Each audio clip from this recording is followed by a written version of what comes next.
오늘도 주님 앞에 나와서 기도하며 나아가는 여러분들에게 도우시고 응답하시는 하나님의 은혜가 함께하기를 주님의 이름으로 축원합니다. 오늘 본문의 말씀은 예수님께서 세례 받으시는 것과 광야에서 마귀에게 시험 받으신 것에 대해서 기록하고 있습니다. 이 두 가지 사건을 보면 이게 예수님에게 어울리는 일일까라는 의문이 들어요. 예수님이 과연 세례를 받을 필요가 있으신가? 사람의 몸으로 이 땅에 오셨지만 예수님은 온전히 거룩하시기 때문에 세례 자체가 필요 없으신 분이죠. 그리고 예수님은 하나님의 아들이신데 감히 어떻게 마귀가 예수님을 시험할 수 있겠어요? 그런데 이런 모든 일들을 행하신 것은 예수님이 부족해서가 아니라 예수님이 마귀보다 약해서가 아니라 이것을 통해 우리에게 말씀하고자 하시는 것이 분명히 있는 거죠. 우리가 그것을 깨닫는 것이 필요해요. 오늘 본문의 13절에 보면 이때 예수께서 갈릴리로부터 요단강에 이르러 요한에게 세례를 받으려 하시니, 이제 광야에 외치는 자로 주의 길을 예비하고 준비한 세례 요한에게 예수님께서 친히 오세요. 그리고 요한에게 세례를 받으려고 하시는 거예요. 그러니까 요한도 이분이 예수님이고 만왕의 왕으로 이 땅에 오신 그리스도시다라는 것을 세례 요한은 알았기 때문에 어떻게 반응해요? 14절에 말려 이르되 내가 당신에게 세례를 받아야 할 터인데 당신이 내게로 오시나이까 말하죠. 내가 오히려 당신에게 세례를 받아야 된다. 왜냐하면 그분은 만왕의 왕이시고 우리를 구원하실 하나님의 아들이시기 때문에 내가 그를 깨끗하게 할 수 없고 오직 그가 나를 깨끗하게 하셔야 한다라는 것이죠. 그런데 예수님께서 뭐라고 말씀하세요? 15절에 이제 허락하라, 허락하라 말씀하세요. 왜냐하면 우리가 이와 같이 하여 모든 의를 이루는 것이 합당하니라 말씀하세요. 예수님께서 세례 요한에게 세례를 받으시는 이유는 모든 의를 이루고자 하시는 거예요. 모든 의를 이룬다는 것, 예수님 자체가 의 자체인데 예수님께서 뭘 또 의를 이루셔야만 하느냐? 예수님은 이미 의로우심 자체예요. 그런데 예수님께서 모든 의를 이루겠다 말씀하시는 것은 죄로 죽을 수밖에 없는 우리의 모든 죄를 예수님께서 온전히 짊어지기 위해, 예수님 자체는 거룩하시지만 예수님이 우리의 모든 죄를 짊어지셨기 때문에 이 모든 의를 이루기 위해서는 우리가 죄인이라서 해야 될 모든 것을 예수님도 동일하게 하시는 거예요. 능력이 부족해서가 아니라 우리를 구원하기 위해 예수님께서 세례받으심은 우리의 죄를 짊어지고 세례받는 거지 예수님이 죄인이라서 세례받는 게 아니라는 거죠. 그래서 우리의 모든 구원, 우리의 구원을 위한 모든 의를 이루기 위해서 예수님께서 우리의 죄를 짊어지고 이 일을 행하시는 거예요. 그래서 이사야 53장 6절에 보면 이렇게 예언되어 있었어요. 우리는 다 양 같아서 그릇 행하여 각기 제 길로 갔거늘 여호와께서는 우리 모두의 죄악을 그에게 담당시키셨도다. 우리 모두의 죄악을 그에게, 바로 예수 그리스도에게 담당시키셨다라는 거예요. 그러니 예수님께서 온전히 나를 대신하여 이 세례도 받으신 거예요. 그러니까 오늘 우리에게도 세례가 필요하다라는 것을 보여주는 거죠. 우리를 대신해서 이 모든 죄를 짊어진 거예요. 그래서 세례 요한이 요한복음에 보면 예수님께서 자기에게 나오심을 보고 뭐라고 외쳐요? 요한복음 1장 29절에 보라 세상 죄를 지고 가는 하나님의 어린 양이로다 말하죠. 세상 죄를 지고 가는 하나님의 어린 양으로 예수님이 이 땅에 오셨기 때문에 우리의 모든 죄를 짊어지고 바로 모든 의를 이루기 위해서 우리에게 필요한 모든 것을 예수님도 그대로 다 받으신 거예요. 그래서 우리의 죄를 짊어지고 세례도 받으셨고, 심지어 사탄이 예수님을 와서 시험할 때 예수님의 입장에서는 얼마나 가소로워요. 이 악한 마귀 사탄의 머리를 밟는 자가 예수님이에요. 그런데 그가 와서 시험한다고 까불 때 얼마나 가소로워요. 마치 도우가 도훈이한테 가가지고 누나 이거 알아 하면서 수학 문제 내는 것과 똑같은 거예요. 그 얼마나 가소롭겠어요. 초등학생이 이제 고등학교 올라가는 누나한테 가가지고 누나 이거 알아 저거 알아 막 물어보고 막 시험하면 얼마나 가소로워요. 예수님의 입장에서도 이 사탄이 얼마나 가소롭겠어요. 그럼에도 불구하고 그 시험을 다 그냥 받아주세요. 다 받아주시는 이유는 뭐예요? 우리가 감당해야 될 그 시험을 예수님께서 감당하신 것이고 또 우리에게 직면하는 그 시험을 우리가 어떻게 이겨야 하는지를 보여주시는 거예요. 그래서 이 모든 의의를 이루기 위해서 예수님께서 친히 세례도 받고 예수님께서 친히 성령도 받고 예수님께서 친히 마귀의 시험도 감당해 주신 거죠. 얼마나 그 예수님이 겸손하고 낮아지고 우리와 동일하게 되어지셨는가, 이걸 우리가 볼 수 있죠. 만왕의 왕이신 예수님께서 이렇게 낮고 낮은 이 땅에 사람의 몸으로 오셔서 나와 같이 되어 주셨다는 거예요. 바로 겸손이란 이런 거죠. 낮아짐이란 이런 거예요. 동등되게 되어지는 거예요. 그래서 우리가 정말 누군가를 사랑하고 섬기려면 그와 같은 자리에 있어줘야 되는 거예요. 그러니까 비를 맞고 있는 사람에게 우산 던져주는 게 아니라 뭘 해야 돼요? 같이 비를 맞아주는 사람이 되어줘야 되는 거죠. 우산을 던져주는 건 동정받게 되지 않아요. 우리가 사랑하며 섬긴다고 하지만 그게 동정받게 되지 않아요. 같은 자리, 같은 모습, 같은 모양으로 함께 해주는 것, 그게 정말 겸손이고 섬김이고 사랑이 되어지는 거죠. 그래서 예수님은 우리랑 온전히 동일한 모습으로 이 땅에 오셔서 우리가 해야 될 모든 것들을 몸소 먼저 보여주시는 거예요. 이렇게 하는 것이라고. 그래서 예수님께서는 회개가 필요 없음에도 불구하고 회개의 세례를, 우리 죄를 짊어지고 지금 세례 요한에게 받으신 거예요. 히브리서 4장 15절 말씀 같이 읽어볼까요? 우리에게 있는 대제사장은 우리의 연약함을 동정하지 못하실 이가 아니요 모든 일에 우리와 똑같이 시험을 받으신 이로되 죄는 없으시니라. 죄는 없으신데도 불구하고 우리와 똑같이 시험을 받으셨기에 우리의 연약함을 동정하실 수 있다는 거죠. 우리의 연약함을 대신 짊어지실 수 있는 참된 대제사장이 되어주셨다. 이걸 우리에게 말해주고 있죠. 우리와 동일하게 되어주시는 이 예수님의 낮아짐과 그 사랑의 섬김을 받고 오늘 우리가 구원받았다는 거예요. 우리의 구원이 얼마나 대단한 것이고 값진 것인지를 알아야 돼요. 예수 믿음으로 거저받았다고 해서 예수님이 주신 그 구원이, 그 구원의 값어치가 아무것도 아닌 게 아니라 그랬죠. 예수님의 그 구원의 값어치는 예수님의 피값이고 예수님께서 친히 낮아지시고 우리와 동일하게 되어주시는 그 사랑과 섬김으로 이루어진 너무나 값진 것임을 우리는 늘 기억해야 한다는 거예요. 그래서 이에 요한이 허락하였고 예수께서 16절에 세례를 받으시고 곧 물에서 올라오실새, 세례를 받고 물에서 올라오시니까 어떤 일이 벌어져요? 하늘이 열리고 하나님의 성령이 비둘기같이 예수님 위에 내리고 임하게 되죠. 비둘기같이 임했어요. 성령이 임했어요. 충만해졌어요. 그러더니 17절에 하늘로부터 소리가 있어 말씀하시되 이는 내 사랑하는 아들이요 내 기뻐하는 자라 말하죠. 내 사랑하는 아들이요 내 기뻐하는 자라. 하나님께서 친히 하나님의 자녀이심을 인정해 주시는 거예요. 하나님의 아들이라는 것을 하나님께서 선포해 주신 거예요. 그러니 그 누구도 예수님이 하나님의 아들 그리스도시라는 걸 부인할 수 없도록 하나님께서 친히 직접 인치시고 선언해 주신 거예요. 성령으로 인치시고 선언해 주신 거예요.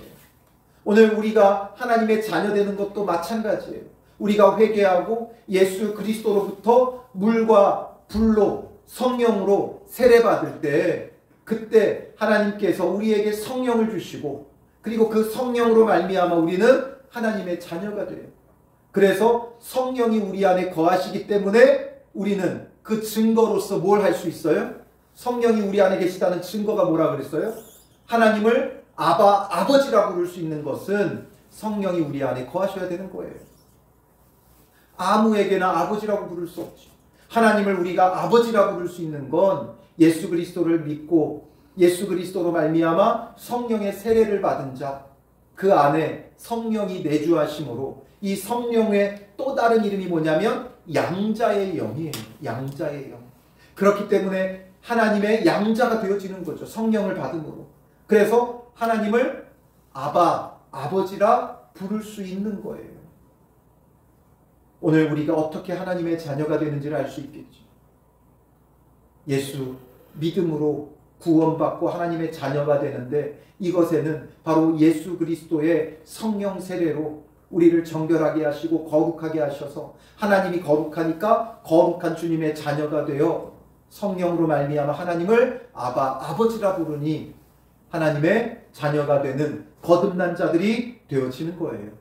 하나님의 자녀된 자들에게 찾아오는 것이 무엇인가? 그걸 이제 이어서 보여줘요.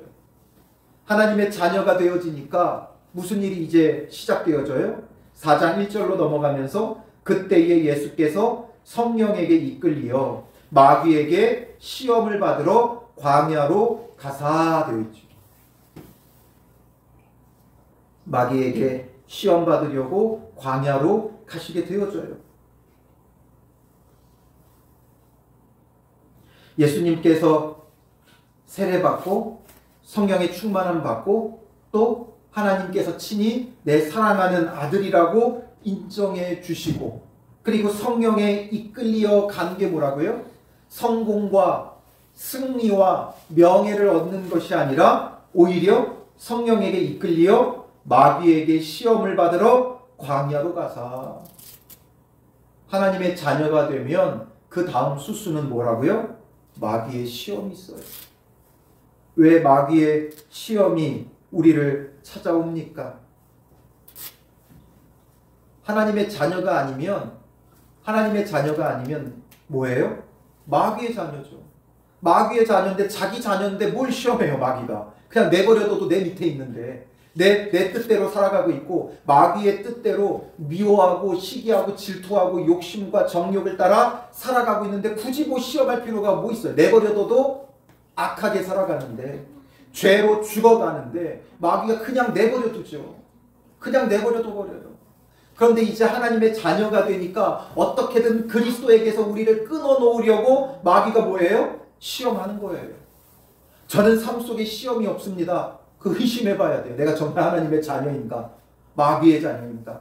마귀의 자녀면 그냥 내버려둬요.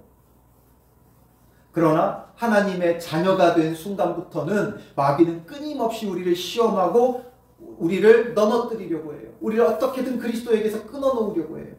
그러니 우리가 충만하면 충만할수록 뭘 더 조심해야 돼요? 사탄의 시험을 조심해야 돼요. 충만하면 충만할수록 우리를 더 가만 놔두지 않아요. 그래서 마귀가 심지어 예수님도 시험한다니까요. 그런데 하물며 우리는 어떻겠어요? 더 많이 시험하고 더 많이 걸어 넘어뜨리는 거죠.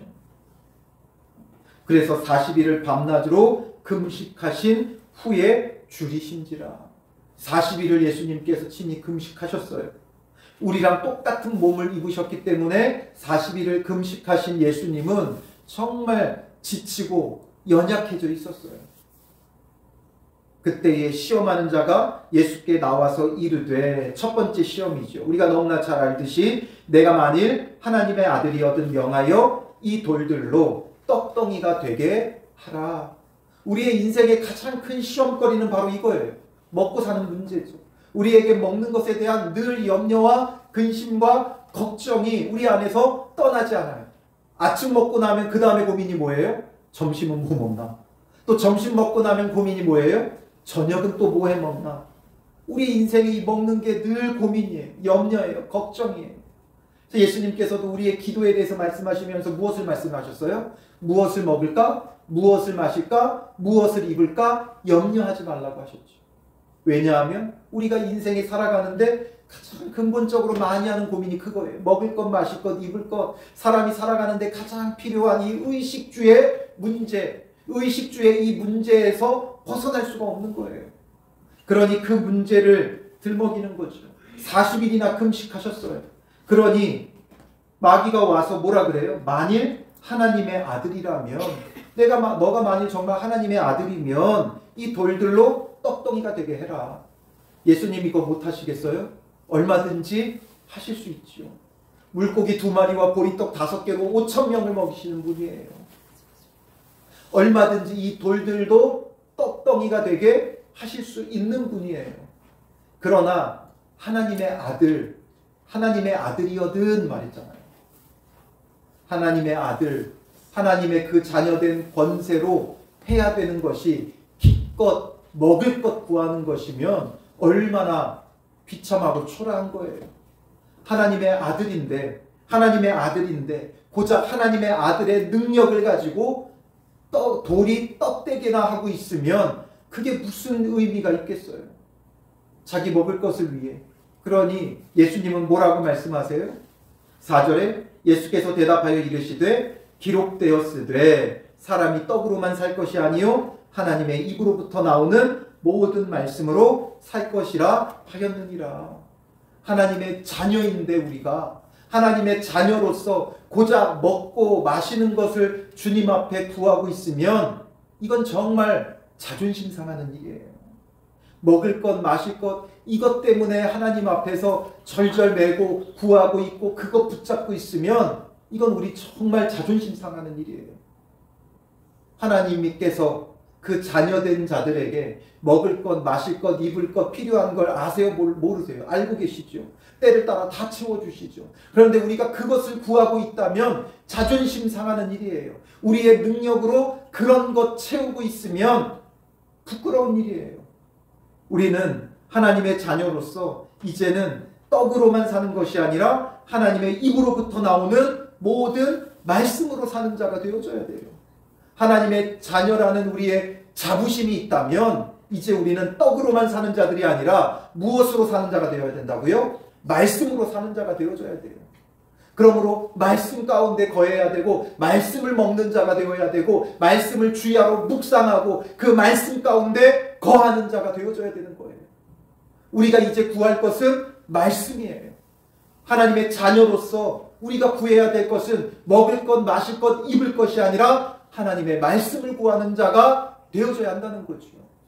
말씀을 구하세요. 말씀을 구하세요. 늘 보는 말씀이니까, 늘 묵상하는 말씀이니까, 늘 읽는 말씀이니까, 늘 듣는 설교니까가 아니라 정말 그 하나님의 말씀을 구해야 돼요. 간절히 사모해야 돼요. 우리는 너무나 이런 신비적인 신앙을 간구해요. 하나님의 말씀을 듣는다는 것, 하나님의 음성을 듣는다는 걸 뭔가 신비하게 환상 중에, 꿈 중에 보거나 아니면 기도 중에 아주 신비한 방법으로 내 귓가에 소리가 들리든지 마음에 울리든지 이렇게 하나님의 음성을 듣고 싶어 하죠. 그러나 우리가 말씀을 읽고 묵상하고 설교를 듣는 가운데 하나님께서 이 말씀을 우리에게 지금 생생하게 말씀하고 계신다는 거예요. 그러니 이것을 우리가 사모해야죠. 어디서 기도하면 하나님의 음성을 듣는다, 그런 곳 있으면 어떻게 되겠어요? 미어 터져요. 그곳은 미어 터져요. 거기 가면 누구나 하나님의 음성을 듣는다더라, 거기 가면 누구나 다 환상을 본다더라. 그럼 어떻게 되겠어요? 미어 터져요. 그런데 우리는 이 성경을 통해 이 성경에 기록된 말씀 자체가 하나님의 음성이고 하나님께서 주신 환상이고 하나님이 주신 꿈인데 이거는 그렇게 사모하지 않아요. 그냥 신앙생활 잘 하려고 그냥 의도적으로 열심히 읽고 묵상하려고 하고 들으려고 하는 것 뿐이죠. 그러니 이런 게 우리가 달라져야 돼요. 이젠 하나님의 자녀로서 먹을 것, 마실 것, 입을 것도 우리에게 필요해요. 그러니 우리가 삶을 살아가야 돼요. 직장도 다녀야 돼요. 돈도 벌어야 돼요. 그러나 그게 우리의 전부면 안 된다는 거죠. 사람이 떡으로 사는 것이 아니라는 건 떡은 이제 필요 없다는 게 아니라 떡으로도 살아야 되지만 우리가 정말 우리의 삶 속에 구해야 되는 것은 하나님의 말씀이라는 거예요. 말씀을 구하는 자가 되지 않으면 먹고 사는 문제에 늘 넘어지는 거예요. 하나님의 말씀을 사모하는 자, 하나님의 말씀을 찾고 구하는 자가 되지 않으면 우리는 먹고 사는 문제에 걸려 넘어질 수밖에 없는 존재라는 거죠. 그러니 우리는 떡으로 사는 것이 아니라 이제는 말씀으로 사는 자가 되어줘야 하는 거예요. 마귀가 이제 그게 안 통하니까 두 번째 시험하죠. 5절에 뭐라 그래요? 예수를 거룩한 성으로 데려다가 성 꼭대기에 세우고 내가 만일 하나님의 아들이거든 뛰어내리라 기록되었으되 그가 너를 위하여 그의 사자들을 명하시리니 그들이 손으로 너를 받들어 발이 돌에 부딪히지 않게 하리로다 말하죠. 이 말씀을 인용해가지고 시편 91편 11절 12절 말씀이에요. 이걸 인용해가지고 여기서 한번 뛰어내려봐. 그러면 하나님께서 이렇게 말씀하셨으니까 천사가 너를 받들지 않겠느냐. 너 정말 하나님의 아들이라면 말씀에 이렇게 말했잖아. 시편 91편 11절 12절에 뭐라 그래요? 그가 너를 위하여 그의 천사들을 명령하사 내 모든 길에서 너를 지키게 하심이라. 그들이 그들의 손으로 너를 붙들어 발이 돌에 부딪히지 아니하게 하리로다. 이렇게 말씀했잖아. 그러니까 이 꼭대기에서 거룩한 성 꼭대기에서 뛰어내려 보라는 거예요. 정말 하나님의 아들이라면 뛰어내려 봐라. 그렇다면 하나님께서 천사를 동원해서 너를 붙들어서 발이 돌에 부딪히지 않게 하지 않겠느냐 말하죠. 이 문제의 본질은 뭐예요? 하나님을 시험하고 하나님을 의심하는 거죠. 정말 하나님의 이 말씀대로 되나 안 되나 시험하는 거예요. 하나님의 말씀대로 되나 안 되나 시험하는 거예요. 그러니까 예수님께서 뭐라고 말씀하세요? 7절에 보면 기록되었으되 주 너의 하나님을 시험하지 말라 하였느니라. 우리는 하나님을 종종 시험해요. 하나님 나 이것만 응답해 주시면 제가 하나님이 살아계심을 믿겠습니다. 하나님 나 이것만 도와주시면 이것만 응답해 주시면 내가 정말 열심히 하나님 섬기겠습니다. 이런 게 전부 다 하나님을 시험하는 거예요. 하나님 성경에 이렇게 말씀하셨잖아요. 그러니까 이렇게 나에게도 해주세요. 그런데 분명히 말씀을 인용했거든요. 그런데 지금 누구도 말씀을 인용하고 있어요? 마귀도 말씀을 인용하고 있어요. 그러니까 말씀을 어떻게 해야 된다고 그랬어요? 바르게 알아야 되는 거죠. 하나님께서 이렇게 말씀하신 것이 높은 곳에서 뛰어내리면 하나님께서 붙들어 주겠다 이런 의미가 아니죠. 그러니까 문자적으로 그냥 가져다가 뛰어내려. 그럼 이렇게 말씀했으니까 붙들어 주겠지. 부딪히지 않게 하겠지. 말씀을 자기 마음대로 갖다 붙여가지고 기도하는 우리의 이런 기도의 행태를 버려야 돼요. 정말 기도의 말씀을 인용하려면 그 말씀이 어떤 의미인지를 바르게 알아야 돼요. 그렇지 않으면 마귀처럼 이렇게 엉뚱하게 인용하게 되는 거예요. 정말 하나님께서 왜 이 말씀을 하셨는지 그 말씀을 바르게 알고 그 말씀을 가지고 붙들고 기도해야죠. 그렇지 않으면 이렇게 마귀처럼 시험하는 자가 되는 거예요. 그러니까 예수님도 시험하지 말라 그러죠. 사람들은 자기의 입맛에 맞게 말씀을 가져다가 써요. 절대 그러면 안 돼요. 지금 시편 91편 11절 12절 말씀이 그런 말씀이 아니잖아요. 마귀가 시험하며 말하는 그런 의미가 절대 아니죠. 그러니 우리가 하나님의 말씀을 엉터리로 가져다가 기도하고 구하는 것이 전부 다 하나님을 시험하는 것과 같은 거예요. 그러니 우리는 주님을 시험하지 말고 오직 하나님을 향한 믿음 가지고 주님 바라보며 살아가는 자가 되어줘야 돼요. 하나님이 무엇을 해주시든지 내가 원하는 걸 들어주시든지 안 들어주시든지 하나님은 늘 선하시고 그 선하심을 따라 하나님의 구원을 이루어가고 계신다는 그 믿음으로 사는 거예요. 내가 원하는 대로 해주셔야 하나님이 살아계신 게 아니라는 거죠. 하나님을 시험하지 말고 하나님은 하나님이에요. 하나님은 언제나 선하시고 언제나 옳으시고 하나님은 언제나 구원의 일들을 이루어 가시는 분이시다. 이것을 우리가 놓치면 안 되죠. 그리고 이제 세 번째 시험이 뭐예요? 마귀가 또 그를 데리고 지극히 높은 산으로 가서 천하만국과 그 영광을 보여 만일 내게 엎드려 경배하면 이 모든 것을 내게 주리라. 나에게 엎드려 경배하면 이 모든 건 너에게 주겠다. 그 모든 것을 줄 능력이 마귀에게 있어요, 없어요? 없어요. 이 천하만국이 다 누구 거예요? 하나님의 것이죠. 이것을 주실 수 있는 분은 오직 누구밖에 없어요? 하나님밖에 없어요. 그런데 마치 마귀에게 엎드려 경배하면 모든 걸 줄 것 같죠. 우리가 예를 들면 그런 표현을 쓰잖아요. 세상을 다 가진 것 같다. 그러나 그 모든 게 착각이죠. 명예를 얻으면 세상을 다 가진 것 같을 수 있고, 돈을 많이 가지면 세상을 다 가진 것처럼 느껴질 때가 있어요. 그러나 죽음 앞에 아무것도 아니죠. 다 허상이에요. 이걸 가지면 세상을 다 가진 것 같지만, 세상 권력을 가지면 다 가진 것 같지만, 돈을 가지면 다 가진 것 같지만 아무것도 아니에요. 헛된 거예요. 그러니 우리가 헛된 것을 쫓으며 마치 세상을 다 가진 것처럼 착각하게 하는 이 시험에 빠지면 안 돼요. 살다 보니까 이게 최고더라. 살다 보니까 건강이 최고더라. 살다 보니까 돈이 최고더라. 살다 보니까 결국 명예가 최고더라.